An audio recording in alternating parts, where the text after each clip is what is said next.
Danny Vann is a foster care survivor and a prime example of how to overcome life's obstacles.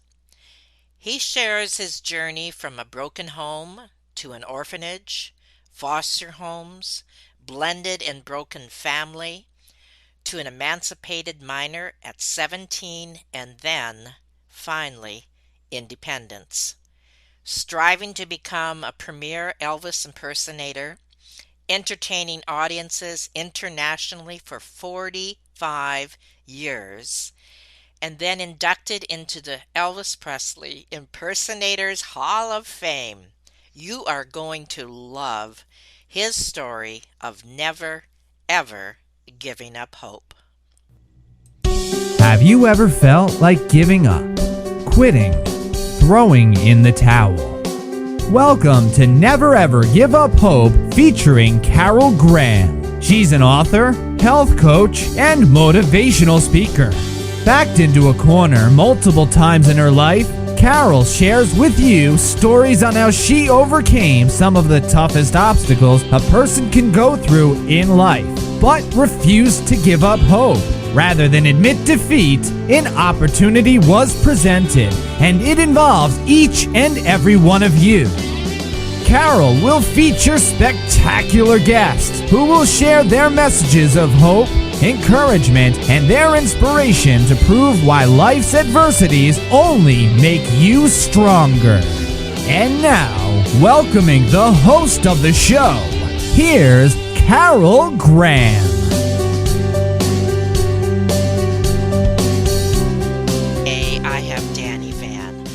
I am so excited to have Danny on my show. His story is, I'd like to say, one in a million. I'm sure you have not heard anything like this before. He is a survivor, and I appreciate his attitude and what he is going to share with us today, how he is going to motivate us. And I welcome you, Danny, to be on Never Ever Give Up Hope. Thank you, Carol. It's just an honor to be here, and I'm thrilled. That's good. Oh, it makes two of us. All right. Let's start at the beginning. So I want to hear, and I know my audience is very interested to hear about your struggles growing up. So, parents were married very young. My mother had me when she was 16.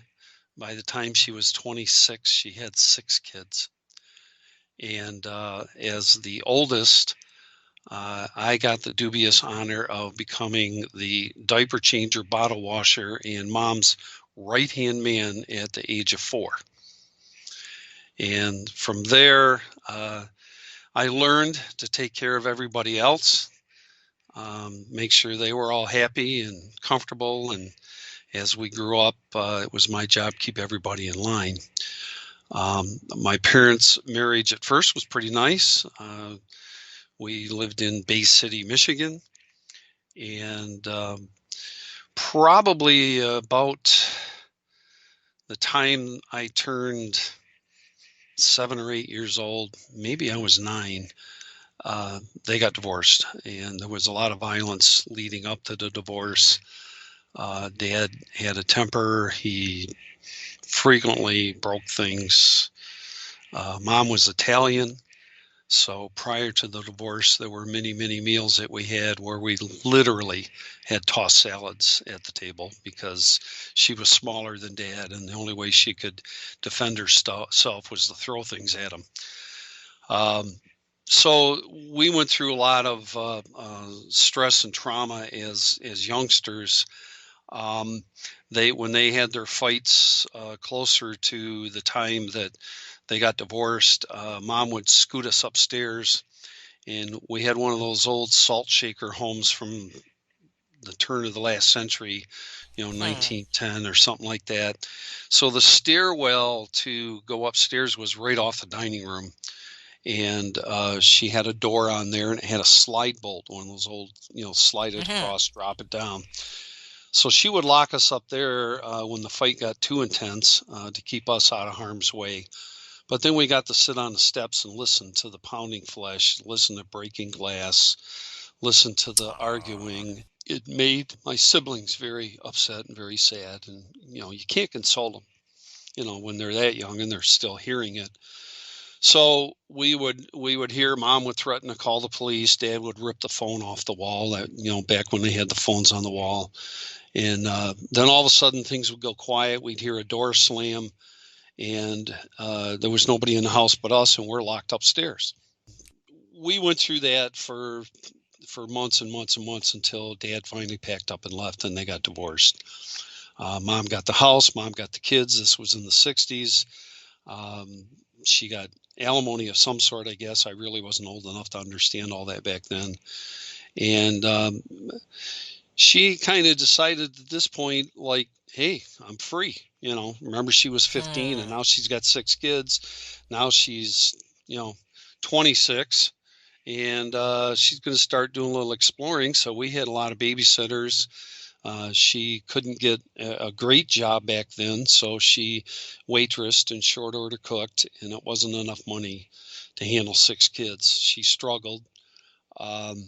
Probably about a year or so later, she got remarried to another sailor. Dad was from the Navy. He lasted about a year and a half, and couldn't handle 6 kids. And one night, we went someplace and came home, and he was gone. That was the last I heard of him. So from there, Mom got pretty depressed. Things went downhill. She farmed us out to different relatives. Today they call that kinship care. And so we were split up at that time. It went out to different families, but it was relatives. So we saw each other during holidays and stuff. Well, again, that didn't last very long. Mom finally brought us all back home. The house was just terribly in disarray and disrepair. I remember just prior to her taking us to the orphanage, sitting in the living room watching TV at night, and we would see the rats, and I mean they were as big as cats, running across the floor in front of the TV. So we did finally get out of that. She took us to Catholic Family Services. I don't know, somebody made her do it or how it came about, but we wound up being dropped off at St. Vincent's Home, which was, a children's home. We called it orphanage. How old were you at this point? This was in 1965. I have a picture of it in my book of me and my brother Joe, my next youngest, standing on the steps. One of those great big old huge institutional brick buildings, 15 steps going up to the door. It was one of those places. And so that would make me about 11 in 1965. In the spring of 65, I was 11. So, but you know what? We came through that door and we were greeted by nuns with smiling faces. There were some monks there, the brothers. There was a priest, of course. And, Grandma, my mother's mother, was just near and dear to my heart. I was her first grandson. And so we had a very special bond. And between Mom and Grandma, they always took us to church, Catholic church, and catechism. So when we saw the nuns, it was kind of like, okay, this isn't bad, And we all got new clothes. Prior to getting there, as the oldest of 6 kids, I wore hand-me-downs. We ate Korean War surplus food. Wow. Right? Powdered eggs, powdered milk, stinky old brick block cheese, flour that came in giant bags. Before you got to the end of the bag, there were bugs in it. It was terrible, but we managed, we were together. We get to the orphanage, we're together, except they split us up, boys and girls, which again, the youngest, my baby sister at that time was probably 4 or 5, and she had a rough time with it. But I had grown pretty well. My family's pretty tall, and so I was one of the taller kids there. I was able to travel around the playground at the orphanage and make sure that all the bullies knew my family was off limits or they'd have to deal with me. And so I took care of that. And of course, I also befriended the nuns because I'm already a miniature adult at this point. I've been in charge, for quite some time. Right. And the other thing that I guess I skimmed over and you didn't was the fact that Mom was a huge Elvis fan. And one of the great things that we used to do before the divorce was I always volunteered to go get groceries with her because back then they had the plastic vinyl albums that came out and Elvis was doing his movies. And every week it seemed, or every 2 weeks, there was a new Elvis album that was out. And man, it didn't take me any time at all to talk her into getting the newest one. Do you remember And how much they cost back then? oh my goodness. I don't think they were $1 or $1.25 or something. It wasn't much. Right. You could get 45s for 10 or 15 cents. We shared this love of Elvis and music, and it was the happy time. Hmm. No matter what was Hmm. going on, you could throw Elvis on and everybody's happy, you know. But anyway, we're in the orphanage, and we were there for about a year. It was a fabulous place. A lot of loving people. The Knights of Oh, that's Columbus good. would come. There were volunteers that would come. They brought us treats. We got 3 square meals. It was just awesome. And they had a summer villa that was on the other side of the county. And they had horses and a swimming pool outside, and soccer, or not soccer, but baseball field. There was just tons of things to do for kids, and it was just an adventure, and it was very very pleasant most of it, until they brought us in and announced that it was time for us to go to foster homes. Really? Now the 6 of us got split up, mostly 2 by 2. I went off in a home on my own at first because I was the teenager, and the rest of them were paired up. My one brother got sick at the home he went to, so they sent him foster home. So they sent him back to the orphanage, and he got healed and everything. And then my foster parents agreed to take him in so we could be Hmm. together. So we were together there. We were in those foster homes maybe another year and a half or so. And while we were there, once Mom had put us in a safe place, she almost disappeared. I mean, we rarely saw her. She didn't Really? come to visitations. Well, she's 30 years old in her prime, and she just got rid of 6 kids, right? So what Yeah. are you going to do? It's time to partay. And we were all pretty disappointed, obviously, when she didn't show. Then we got wind that she moved out of town, had a new boyfriend. Just heartache after heartache. And but we were in foster homes, and we were at least around people that were doting on us, Hmm. and. Um, so then I got wind that my sister, and I don't want to name names, but one of my sisters was going to be adopted by her foster family. I was crushed. What's going Oh, to happen? I'm praying to God during all of this, God help us. You know, I can see that the parents aren't going to come back together, but help us. And will I ever see my sister again? Was what I was thinking at the of time. course. And so I called up the social worker, the caseworker, and I'm complaining. And of course, I'm the quote unquote head of the family here of the kids anyway. And I'm going, you can't do this to us. Well, you don't know what you're talking about, son. And I said, isn't there anything we can do? What can I do? And she said, well, hang in there. We'll reach out to your dad and we'll let him know how upset you are, blah blah blah, right? So in the meantime, because we weren't able to see the parents very often, I'm trying to solve a problem here. I'm not giving up. My brothers and sisters and I are going to see each other, mom and dad or no mom and dad, right? And I Right. guess I guess there must be an unwritten rule someplace that foster parents don't gather with the kids, because they didn't. So I got a job as an ice cream pushcart salesman, going the streets, ringing those Goofy Bells. Mhm. And I saved all my money one summer and I bought bikes for all my brothers and sisters Oh because my goodness. we're all in the same city, but we just, we're not within walking distance, because we're young, especially the younger ones. So I saved my money and I bought used bikes, and we were able to come and see each other. So here's your first never give up.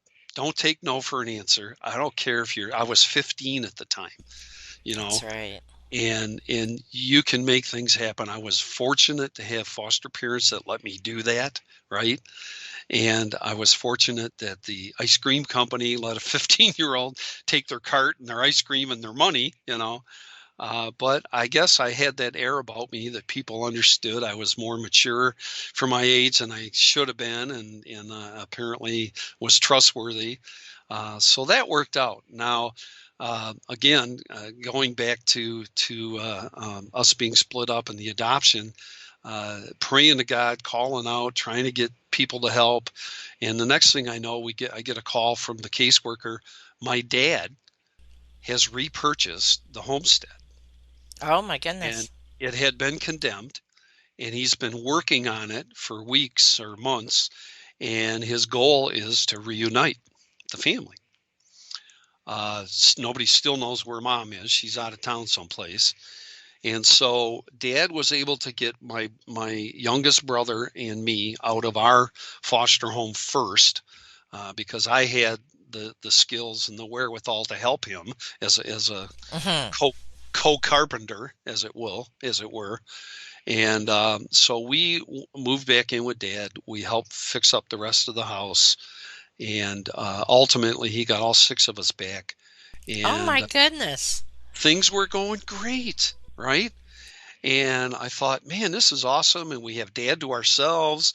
And one of our favorite times was to go shopping on Friday to get groceries when dad got paid.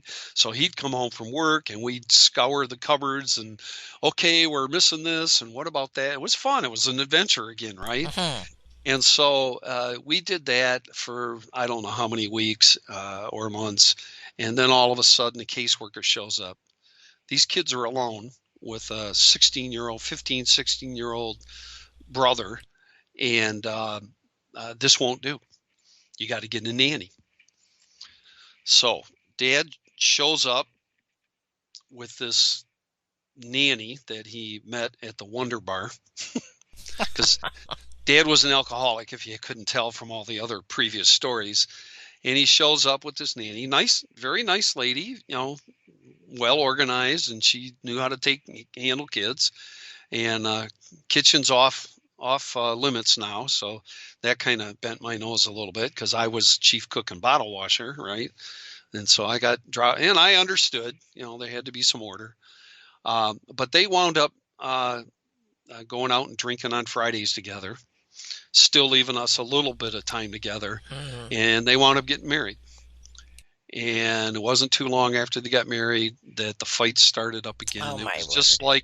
just like nothing really changed. And she would argue with him and he would get mad.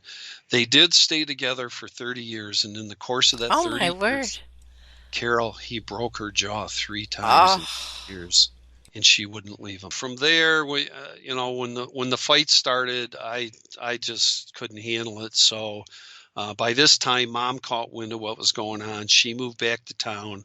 She wanted her kids back all of a sudden, and so we had the opportunity.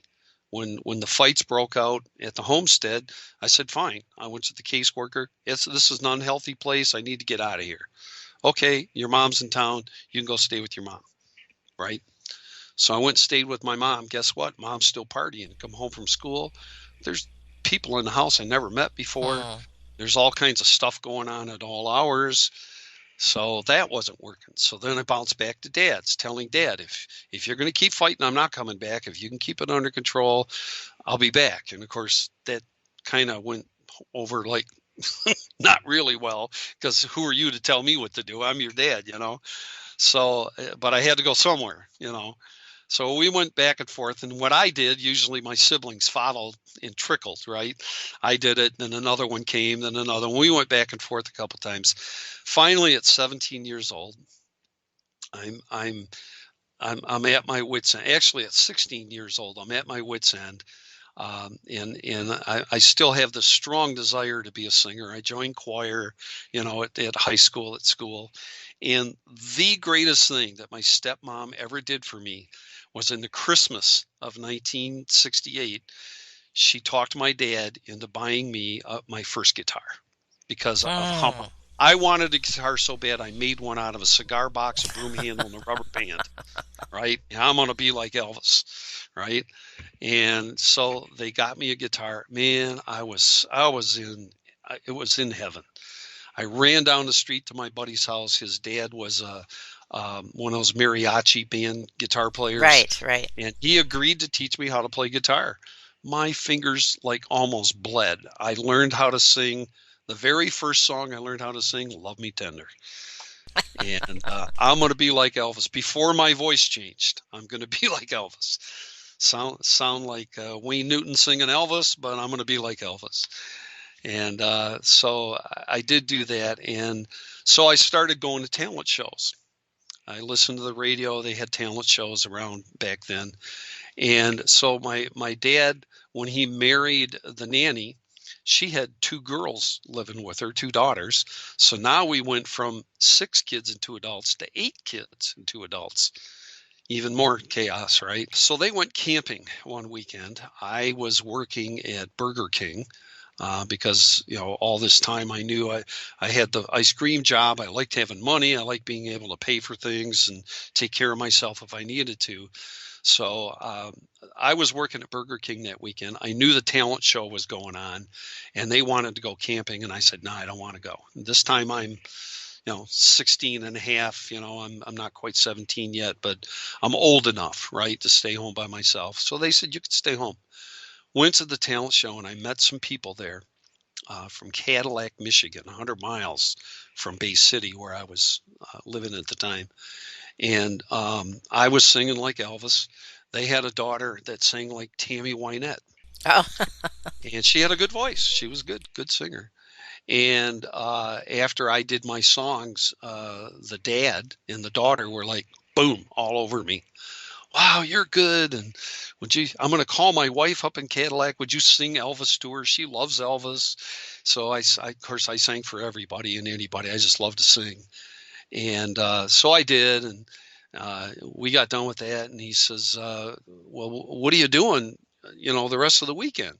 And I said, well, I don't know. My parents are camping. I'm just kind of hanging out. Well, why don't you come to Cadillac with us? My wife would love to meet you, and my daughter's here, and maybe you can sing some songs together. And I went, okay. So I got in the car with them and we went up to Cadillac. And of course, I told them my life story on the way, and they're just shaking their heads. A mother gave up 6 kids and this, and then the dad marries an alcoholic. And what is going on? You know, he says by the end of the weekend, he goes, well, you can move in with us if you want. You don't have to stay in that mess. And I went, okay. So they drove me back from Cadillac to the house, and the parents weren't back yet with the rest of the tribe. I packed everything I owned in 3 paper grocery bags, and moved to Cadillac, Michigan. I wrote a note and I stuck it on that phone that had been torn off the wall so many times. I wrote a note and I put, "You've done enough. I'll take it from here." And I put the phone number down where I was just so he could reach me and not worry. But "You've done enough. I'll take it from here." And they drove me back up to Cadillac, and that was my new home. that's amazing. I didn't expect that. Now, you have been an entertainer for 45 years and you've Yes. performed internationally, and we want to talk a little bit about that. But also, in your 20s, you were a senior project manager for several multi state, multi million dollar computer projects in corporate America. So, tell us a Yes. little bit of that transition period and Yep. how you then juggled your career and well, both careers actually. Graduated Cadillac and set my sights on Detroit, Michigan. So I moved to Detroit to get discovered. turning down a college scholarship, by the way, because I didn't need that. I was going to get discovered. Went to Detroit, did get discovered by a couple of people and booking agents, and began doing what we affectionately call the animal circuit, the moose, the elks, the eagles, and met some more people and got some more contacts, and was able to meet a couple of pretty good booking agents where they booked me at the International Freedom Festival over in Canada. I got booked up in Nova Scotia for the National Atlantic Exhibition. Booked me all over the Midwest, many states. Got connected with some television guest performances in the tri-state area here. And it just did a lot of entertaining and really got to be well known. Um, and did some recording, recorded some albums, and from there, when I first started singing, for professionally and met these agents, I wasn't working at corporate America at the time. I was just singing 5 and 6 days a week, and some of those singing performances were just me and the guitar, and I would sing for 5 hours. And then I would get in my car and go to the next city and sing for a couple more hours, all in the same day. I Goodness. became exhausted, Carol. I almost died. I don't know what it was from, pneumonia or whatever. And while I was laying there recovering, um, I had met someone and got married. And she worked for the phone company in Michigan. And I was able to entertain well, and I was making 3 times the money she was, but there was no benefits, there was no health care, there was no retirement. I was just making money and entertaining. And when I got sick, guess what? No money. You don't Right, sing, you right. don't eat. You don't sing, you don't eat. And so I thought about that, and I thought, man, I just got married. It's like first year of marriage. I can't do this with kids and have a family like I want to do. So as I thought about that, I said, I got to get a better job. So I ultimately wound up at the phone company.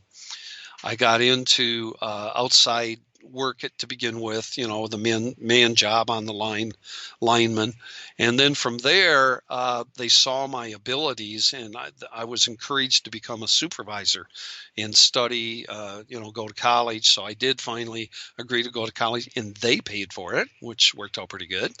And through that, I actually got into computers very early in the 1970s and came up the ladder from there into the computers to the point where I was one of the major analysts and project coordinators for Yeah.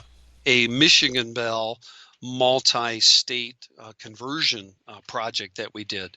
And so I was one of the key players and communicators between the different cultures. And here we're all the phone company, but people in Ohio don't do the way of things, people in Wisconsin don't do the way things do in Michigan, see? So we had to learn how to do all these things and work with people. So that's how I got into that, and rose up through that, all the while still entertaining on the side. But then you had another shift because you had a heart attack and open heart surgery. Yes. How did that affect your life? I got divorced and remarried, and all that trauma and stress was very taxing. My family history, unfortunately, you know, I have the genetics for bad arteries. Uh, Two of my dad's brothers died. One of them in his 40s, just walking down the street. Boom, he fell over dead from a massive heart coronary. Um, and my dad also, later in life, went out in the backyard to move a ladder and never came back. So this was very traumatizing. I adjusted my diet. I was in pretty healthy shape. I mean, you got to imagine uh, doing all those things and entertaining. When I did Elvis, I did the whole thing. I had the jumpsuits, I did the dancing, I did everything. And so Mhm. I was physically in good shape, and everything, but my arteries were a disaster. And I had high cholesterol from my 20s. Tried to get it under control. Took a vegetarian diet for a long time. But between the stress of the job, the stress of the divorce, and everything else I was going through, I did wind up having an angina attack in 1998, which exposed the fact that I had blockages. 4 months later, I had double bypass open heart surgery. And then right just before that, my dad died. The month before that is when my dad died. So that was more stress. Of course. So, yeah, so it changes your life. It makes you re-examine. I certainly looked at, what am I doing? What can I do better? Why am I still here? Was a big part of it, and what should I do with the rest of my life? And part of that, God opened up to me as I called out to him, and he said, "I'm going to give you some new music, but it's not for you to get famous. It's not for you to get rich off." He said, "This is to help people." And so I wrote many songs. I heard them and wrote them down. I don't even take credit for writing the songs. I just wrote them down. Hmm. And the keynote song is one called "I Hear an Angel Whispering." Hmm. And it has consoled so many people. I sold it on my Elvis shows, and it outsold my other music. you know. Really? Oh yes, people loved it, and it's online, so you can hear it, and it's in my book. The e-version has a link to it directly. The paperback has the information on the back. The bibliography area has the link to it, so you can get to it. So. And then you had another blow. If am reading this correctly, this came after when your wife left you and you lost your job? Yes, yes. And how I did you deal with that and turn that uh, around? very depressing. It was very lonely, very depressing. The kids opted to stay with their mom, but I stayed nearby. I wasn't going to let them go through what I went through. So I was very involved. I met them at school every week for lunch. I got involved with their after school programs. We did things together. We did a lot of things together. So I just persevered, and I charged through it. Again, I didn't want a divorce. I didn't want my kids to go through that. I had a phobia about that, and yet wound up going through it anyway. But I handled them with kid gloves and did everything I could to protect them, and left them the property, and made sure they had everything they needed. And if they didn't, I told them to call me. So And you were stronger for it, and so were they. absolutely, Now absolutely. you're an author, and also a virtual mentor. So share a little bit about that. The open heart surgery that I had, I was 45 years old when that occurred. And going through my life, getting remarried and having some more issues, I ultimately had a heart attack at 59 years old. And things were going very well for me at that time. I was very successful in the computer. I was retiring out of the music because I was getting to the age where you just can't do Elvis anymore, at least not the way I wanted to with my passion. But but after that heart attack, I literally I had probably 6 or 8 heart catheterization surgeries to place stents in various places around my body and my heart. I was declared totally disabled. My cardiologist said, even if you feel like you can go back to work, if you do, you will die. Your Hmm. body can't take it. Your arteries can't take it. Your system can't take it. You're done. You can't travel. You can't perform anymore. You can't work. You're done. You're retired. 59 and a half years old. And so, again, major depression, feeling alone, 2.5 years in recovery. I had damaged about 30% of my heart. And so I don't have stamina, I don't have energy.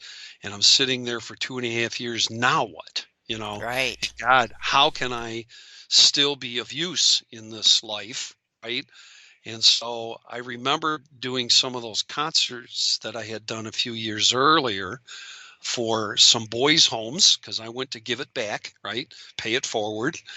And I performed at some boys' homes, and the director was so thrilled that somebody like me, who was where they were and came back to try and help encourage others, he said, Danny, you're so encouraging. These boys are encouraged because they could see Hmm. somebody like them could become like you. The counselors are encouraged because they know some of them can make it. And he said the whole organization is encouraged by you. Your story needs to be heard. And he told me that almost 5, 6 years before I had my heart attack. So while I'm sitting on the couch, his words just kept haunting me. Your story needs to be told.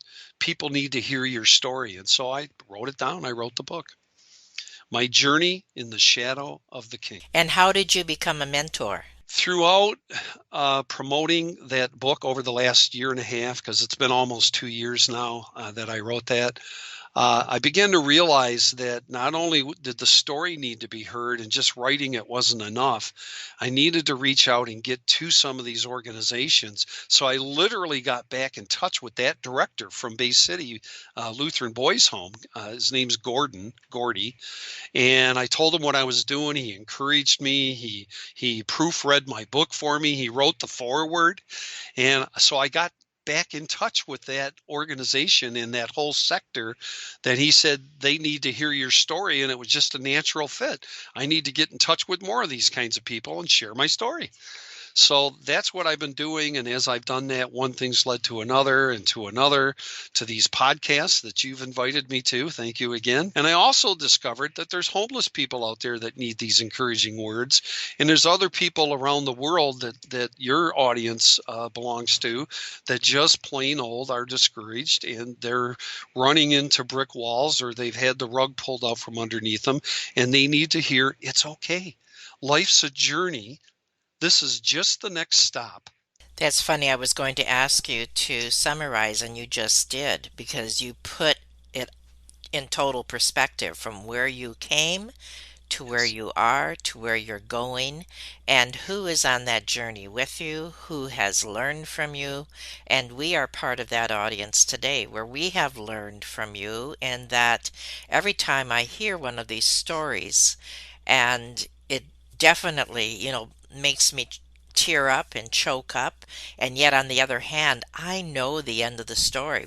It's okay. And what you Yes. have learned and can share, that's what this show is all about, what you can share Yes. with others to let them know, as you just summarized.